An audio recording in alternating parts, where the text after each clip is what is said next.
بیت اطہار کو تکلیف پہنچائی گئی اور پوری دنیا کے اندر 10 محرم کو ذکر حسین ہوتا ہے، امام حسین رضی اللہ تعالیٰ کی شہادت بیان ہوتی ہے اور مسلمان ان کا ذکر کر کے اپنے بچوں کو بھی اس ذکر میں شامل کرتے ہیں تاکہ ہمارے آنے والی نسلوں کے اندر بھی امام حسین کی محبت رہے، اہل بیت کی محبت رہے اور ہم دنیا میں بھی کامیاب رہیں، آخرت میں بھی کامیاب رہیں۔ یہ کامیابی پیارے محترم بھائی، ہر انسان چاہتا ہے کہ وہ کامیاب ہو، لیکن اس کے راستے اس کو پتہ نہیں ہوتے کہ کس راستے سے وہ جائے گا تو کامیاب ہوگا اور کس راستے سے گزرے گا تو ناکام ہوگا۔ ایک تھا راستہ یزید کا راستہ، جس پر یزید چل پڑا اور اس کے پیچھے بھی اس کے ساتھ والے آ گئے، شمر لعین، ابن زیاد، عمر ابن سعد وغیرہ وغیرہ بہت سارے تھے۔ یہ سب کے سب یزید کے راستے پر چل پڑے اور ان کے سامنے کیا تھا، انہوں نے کیا دیکھا جو وہ راستہ اختیار کیا؟ ان کے سامنے تھی دولت، ان کے سامنے تھا پیسہ، ان کے سامنے گورنری، کوفے کا کوئی گورنر بننا چاہتا تھا تو کسی اور علاقے کا کوئی گورنر بننا چاہتا تھا۔ تو یہ سب کیا چاہتے تھے؟ یزید خوش ہو جائے، یزید کو خوش کر کے ہم اس کے پاس سے کچھ لیں، اس کو حاصل کریں، یزید بس خوش ہو جائے۔ اور یزید خوش کیسے ہوگا؟ یزید خوش ہوگا امام حسین اگر بیعت کریں گے تو یزید خوش ہو جائے گا، اور اگر بیعت نہیں کریں گے اور بغیر بیعت کرے کے رہیں گے تو پھر یزید ناراض ہوگا۔ تو لہذا امام حسین کو شہید کرنے میں ہی یزید کی خوشی ہے، تو لہذا یزید کی خوشی کے لیے ہم سب کچھ کرنے تیار ہیں۔ تو وقت کے بادشاہ کو خوش کرنا، یہ راستہ انہوں نے اختیار کیا کہ بس بادشاہ راضی ہو جائے، کیونکہ اس کے پاس حکومت ہے، تخت ہے، وہ جو چاہے کرے، اس کے پاس بہت پیسہ ہے۔ لیکن انہوں نے یہ نہیں دیکھا کہ یہ سب کچھ دینے والا رب کیا فرما رہا ہے۔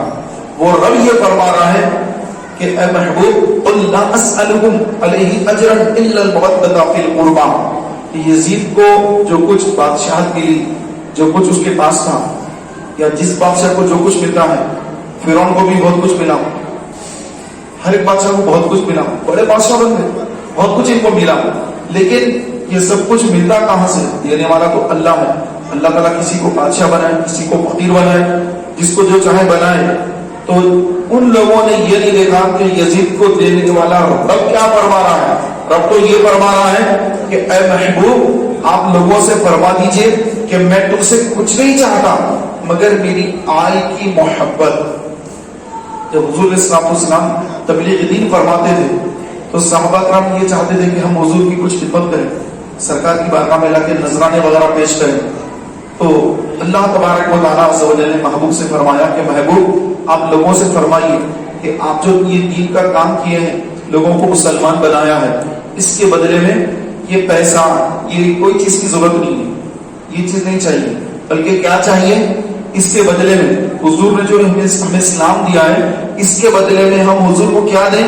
سرکار نہیں فرما رہے ہیں، اللہ تبارک و تعالیٰ فرما رہا ہے کہ محبوب آپ یہ فرمائیے کہ میں تم سے کچھ نہیں چاہتا مگر میری آل کی محبت، میری آل سے تم محبت کرو۔ میں نے تمہیں مسلمان بنایا، میں نے تمہیں دین دیا، میں نے تمہیں سب کچھ دیا، میرے صدقے میں تم کو رمضان ملا وغیرہ وغیرہ، جتنی چیزیں ملی، ساری نعمتیں ملی، اور جنت بھی ملی گی تو حضور کے وسیلے سے ملے گی جنت بھی۔ تو سب کچھ حضور کا صدقہ ہے، جو آج ہم کھا پی رہے ہیں، جو ہم دیکھ رہے ہیں، سمجھ رہے ہیں، سن رہے ہیں، یہ ساری چیزیں حضور کا صدقہ ہے۔ حضور میری تو ساری بہار آپ سے ہے۔ تو میرے پیارے محترم بھائیوں، تو اللہ کے رسول سے کیا حکم ہو رہا ہے کہ محبوب فرمائیے کہ میں کچھ نہیں چاہتا تم سے کہ لا کر یہ دو یہ دو یہ دو، کچھ نہیں۔ کیا دو؟ میرے محبوب آپ فرما دو کہ میری آل سے محبت کرو، آل سے محبت کرو۔ پھر پوچھا صحابہ نے کہ یا رسول اللہ آل کون، ہم کس سے محبت کریں؟ فرمایا کہ تم علی فاطمہ ان کے بیٹوں سے محبت کرو، ان کی اولاد سے محبت کرو، حسن اور حسین سے محبت کرو۔ یہ حکم دیا اللہ نے کہ تم حسن اور حسین سے اور ان کی امی جان سیدہ پاک سیدہ فاطمہ زہرا ان سے محبت کرو، علی سے محبت کرو، اور حسن حسین اور ان کی اولاد ان سب سے محبت کرو۔ اور پیسے کی ضرورت نہیں ہے،